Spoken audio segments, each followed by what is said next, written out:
आजकल इंसान को छोटी छोटी बीमारियों ने घेर रखा है और धीरे धीरे करके वो बीमारियां विकराल रूप ले लेती हैं और फिर आपके पैसे भी ज़्यादा खर्च होते हैं, आपका समय भी ज़्यादा बर्बाद होता है। लेकिन आपको घबराने की ज़रूरत नहीं है, क्योंकि आज हम आपको लेकर आए हैं आरोग्यम आयुर्वेदा में, और यहाँ पर आपकी तमाम बीमारियों का इलाज होता है। लेकिन एक प्रमुख बीमारी जो चमड़ी की एलर्जी है, यानी कि आपकी स्किन में कई बार आप देखते हैं कि रेडिश रेडिश जो निशान हैं वो देखने को मिलते हैं। साथ ही साथ खुजली बहुत होने लगती है आपको, और फिर आप ज़्यादा परेशान होते हैं, आप दवाइयाँ लेने भागते हैं, डॉक्टर के पास जाते हैं, फिर भी आपकी उस बीमारी से आपको निजात नहीं मिलती है। आप आ सकते हैं आरोग्यम आयुर्वेदा में, जो करनाल में स्थित है, बस स्टैंड के बिल्कुल पीछे, शॉप नंबर 39। और यहाँ पर आकर आपकी इस बीमारी का इलाज भी बहुत अच्छे से हो सकता है। क्या है इसके लक्षण, क्या है इसके कारण, और किस तरीके से आरोग्यम आयुर्वेदा में इसका इलाज होता है, इस पर बातचीत करने के लिए हमारे साथ डॉक्टर सतनाम सिंह जी मौजूद हैं। डॉक्टर साहब, बात करें चमड़ी की एलर्जी की, तो क्या कुछ इसके कारण रहते हैं जिसके कारण चमड़ी की जो एलर्जी है वो होती है, जिसमें खुजली भी आ जाती है, रेडिश जो है स्किन पर वो भी देखने को मिलता है? चमड़ी की एलर्जी में सबसे प्रमुख लक्षण रोगी को जोर से खुजली होना, मतलब खुजली होता रहता है, और जो दफ्फड़, चकत्ते या फफोले ऐसे लक्षण दिखते रहते हैं। और ये फफोले बढ़ जाते हैं, कभी कभी थोड़ा कम हो जाते हैं, या फिर इनमें से पानी आने लगता है, या फिर इनमें से खून आता है। तो शरीर सारे पे ये चलते रहते हैं, ये प्रोसेस चलता रहता है, यानी खुजली भी होती रहती है और दफ्फड़ फपोले भी निकलते रहते हैं, कम होते रहते हैं। और ये एक दो दिन के लिए नहीं होता है, ये रोगी बहुत समय से परेशान हो रहा होता है, क्रॉनिक हो चुकी होती है प्रॉब्लम। यानी किसी को 4-4 साल से ये प्रॉब्लम है, किसी को 5-5 साल से प्रॉब्लम है। और ये प्रॉब्लम होती है बॉडी में जहर इकट्ठा होने की वजह से। कोई भी बॉडी में अगर जहर इकट्ठा होता है तो वो चमड़ी में जाके वहाँ पे खुजली करेगा, वहाँ पे एलर्जी प्रोड्यूस करेगा, या फिर कोई बाहर से कोई एलर्जी के कण चमड़ी पे लगेंगे तब एलर्जी होगी। तो कहने का मतलब ये है कि कोई भी ऐसा जहर जो कि हमारे शरीर में खून के ज़रिए चमड़ी पर आ जाए या बाहर से वो लगे, तो चमड़ी पे एलर्जी की शिकायत होती है। लक्षण क्या क्या होते हैं? हम क्या देखते हैं कि जब इस तरीके की एलर्जी होती है तो शरीर पर उसका क्या असर देखने को मिलता है, और क्या क्या लक्षण से हम पहचान सकते हैं कि हमें चमड़ी की एलर्जी हो गई है? सबसे इम्पॉर्टेंट है खुजली होना। खुजली रोगी को रात को सोने को भी मुश्किल होता है, रात को सोया भी नहीं जाता, इतनी खुजली होती है। दिन में कहीं पे जा रहे हैं, फंक्शन पे गए हैं, कहीं पे भी क्लास में बच्चे बैठे हैं, या तो उनके लिए बड़ी एम्बेरसमेंट होती है कि सारा दिन खुजली करी जाना। खुजली से रोगी को इतनी परेशानी होती है कि वो दवाएं खा खा के भी उनकी खुजली ठीक नहीं होती। मेन जो लक्षण है वो खुजली है, या शरीर पे दफ्फड़ निकलने, फफोले निकलते हैं, चकत्ते बन जाते हैं, पैरों की उंगलियों में, हाथों की उंगलियों में कट से पड़ जाते हैं, जैसे कोई कट लगे होते हैं, या सफ़ेद रंग के कुछ लीजन्स बन जाते हैं, या फिर जहाँ पे पसीना निकलता है वहाँ पे उस एरियाज़ में साइड्स पे, जैसे जो वहाँ पे जो ह्यूमिड सा पानी सा सलाब इकट्ठा हो जाता है, जहाँ पे ज़्यादा पसीना आता है वहाँ पे ज़्यादा ये एलर्जी होती है। क्या कुछ घरेलू नुस्खे रह सकते हैं? किस तरीके से हम घर में भी इसका थोड़ा बहुत इलाज करके इससे राहत पा सकते हैं?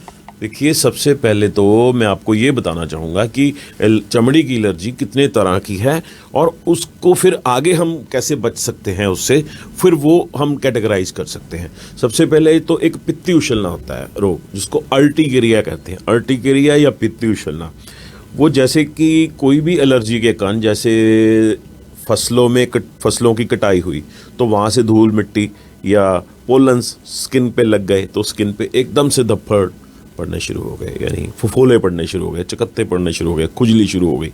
और ये सिलसिला कुछ दिन तक भी रह सकता है या ये लंबे समय तक भी चलता है। इलाज क्या है इसका अंग्रेजी में? स्टीरॉयड ही इलाज है या एलर्जी की गोली, जो कि आपको पता है एलर्जी की गोली खाने से मेंटल फोग हो जाता है, याददाश्त शक्ति कमज़ोर हो जाती है, भूलना शुरू हो जाता है इंसान, और स्टीरॉयड से तो परमानेंटली हमारे ऑर्गन्स डैमेज हो जाते हैं। जैसे फॉर एग्जांपल जो आदमी स्टीरॉयड ले रहा है इतनी देर से, उसके स्टमक में, मैदे में जो एसिडिटी की प्रॉब्लम, जलन की प्रॉब्लम पक्के तौर पे लग जाती है, तेजाब बनना पक्के तौर पे शुरू हो जाता है, लिवर फैटी हो जाता है, पेट फूलना शुरू हो जाता है, फेस पे फुलावट आ जाती है, तो ऑर्गन्स, किडनी डैमेज हो जाती है। तो ये सारी दवाएं ये शरीर को नष्ट करती हैं, इलाज नहीं करती। थोड़ा टाइम निकालने के लिए हम ले लेते हैं, उससे इम्यूनिटी भी डाउन होगी, बॉडी डैमेज भी होगी, फ़ायदा कुछ होता नहीं। सो एलोपैथी में स्किन के लिए कुछ भी इलाज नहीं अभी तक संभव हुआ, और उल्टा दुष्प्रभाव जरूर हो जाते हैं इसके। तो सबसे पहले दूसरे नंबर पे है एक्जिमा। एक्जिमा में क्या है कि ये बचपन से ही कई बार रोग शुरू हो जाता है। ये जो कूहनियाँ होती हैं हमारी, यहाँ से शुरू होता है ये रोग, या फिर पीठ पे हो जाता है, पेट पे हो सकता है, छोटे छोटे दफ्फड़ या फफोले निकलते हैं पहले, वो निकलेंगे, फिर उनमें पानी भर जाएगा, थोड़े फूल जाएंगे, फिर जोर से खुजली होगी और उनमें से पानी बहना शुरू हो जाता है या उनमें से खून भी आना शुरू हो जाता है। तो फिर वो दफ्फड़ जो फफोले होते हैं तो बैठ जाते हैं थोड़े, फिर नई जगह पे निकलना शुरू हो जाते हैं शरीर पे, सारे शरीर पे ये सिलसिला जो है ठीक होने का, निकलने का चलता ही रहता है। बाद में निशान पड़ जाते हैं जब ये ठीक हो जाता है। तो कहने का मतलब ये एक बड़ी नामराद बीमारी है, और इसको रोगी कई बार मतलब उसका मरने का दिल करता है कि कैसा रोग चिमड़ गया है, ना तो दवाई असर करती है ना कोई इलाज है इसका, और ऊपर से कुरूपता फेस पे अगर ज़्यादा हो जाए तो दिखने में बहुत बुरा लगता है। तो स्पेशली यंग जो जनरेशन है उनमें अगर फेस पे कोई ज़्यादा एक्नी, पिंपल्स हो जाते हैं, या फेस पे कोई भी लीजन, सोरियासिस के लीजन हो जाते हैं, दफ्फड़ निकल जाएं, तो फेस की सारी ब्यूटी ख़राब हो जाती है। तो उस केस में पेशेंट के लिए बहुत एम्बेरसमेंट होती है। और किसी प्रकार की भी चमड़ी का मतलब जो एलर्जी होती है वो होती है। और एक फंगल रोग बहुत कॉमन है। फंगल रोग होता है जिसमें गोल गोल चकत्ते पड़ते हैं, सर्कल, ऐसे जैसे गोल गोल चकत्ते हैं ना, शरीर पे कहीं भी गोल रंग के चकत्ते पड़ जाएंगे। जैसे दूसरा पसीने वाली, जहाँ से हमें पसीना आता है, जहाँ थोड़ी गंदगी रहती है, वहाँ पे फंगल रोग हो जाते हैं। शुगर के रोगियों में ये रोग बहुत होता है, फंगल रोग। फंगल रोग में भी खुजली हो सकती है, कई बार उसमें खुजली नहीं भी होती, या सिर्फ ब्राउन कलर के यहाँ चमड़ी पे या गर्दन पे ऐसे छोटे छोटे गोले से पड़ जाना, ऐसे रोग फंगल में होते हैं। घरेलू नुस्खे क्या रहते हैं, क्योंकि ये तो आपने बता दिया कि अंग्रेजी दवा लेंगे तो उसका क्या नुकसान हो सकता है शरीर पर, लेकिन घरेलू नुस्खे क्या रहते हैं जिससे इंसान ठीक रह सकता है कुछ समय के लिए? घरेलू नुस्खों में सबसे प्रमुख है कि हमें कोई भी केमिकल हमारे शरीर पे नहीं लगना चाहिए। यानी जैसे हम साबुन यूज़ करते हैं, जो शैम्पूज़ यूज़ करते हैं, क्रीम्स यूज़ करते हैं फेस पे इधर उधर, ये सारी चीज़ों में केमिकल्स होते हैं। ये केमिकल्स ही स्किन एलर्जी का कारण बनते हैं। जैसे साबुन है, उसमें जो साबुन झाग बनाने वाले हैं ना, उसमें सोडियम लॉरियल फॉस्फेट नाम का एक केमिकल है जिससे कि झाग बनती है। वो थोड़ा बहुत सभी कंपनीज डालते ही डालते हैं, नहीं तो झाग नहीं बनेगी, साबुन का क्या फ़ायदा। तो वो केमिकल सबसे इम्पॉर्टेंट रोल है उसका स्किन एलर्जीज में। तो इसलिए साबुन वो यूज़ करना चाहिए जिसकी बिल्कुल भी झाग ना हो, नेचुरल, 100% नेचुरल हो। या फिर सबसे बढ़िया है, दही में आप दही लेके, कर्ड इसको हम बोलते हैं, उसमें आप सरसों का तेल डाल लीजिए, वो शरीर पे मलिए, उससे नहाइए। सबसे बढ़िया, सबसे उत्तम नेचुरल तरीका वो है। सर्द होना है तो दही में आप नींबू निचोड़ के सर में लगा के रख लीजिए। सर में अगर खुजली होती है, सर में अगर आपको जो डैंड्रफ है या खुश्की है, उसके लिए सबसे बढ़िया वो उपचार है। तो खाने में हमें केमिकल्स की मात्रा को बंद कर देना चाहिए। जैसे हम बाहर से कुछ खरीदते हैं, पैकेट वाला फूड खरीदते हैं जिसमें केमिकल्स, प्रिजर्वेटिव्स होते हैं, या फिर हम बाहर से कुछ पैकेट्स में भोजन होता है, जैसे कुछ बच्चे चिप्स खाते हैं, पिज़्ज़ाज खाते हैं। बाहर का फूड बिल्कुल ज़ीरो कर देना चाहिए बच्चे को। और पेट का विरेचन करवाना चाहिए। पेट का विरेचन और वमन हमारे आयुर्वेद में है, ये सबसे बढ़िया जहर निकालने का शरीर में से साधन है, जिसके ज़रिए हम बॉडी में से पॉइजन को, टॉक्सिन्स को निकाल देते हैं, लिवर को डिटॉक्स करते हैं, खून को डिटॉक्स करते हैं, तब जाके चमड़ी की एलर्जी बिल्कुल शांत होती है।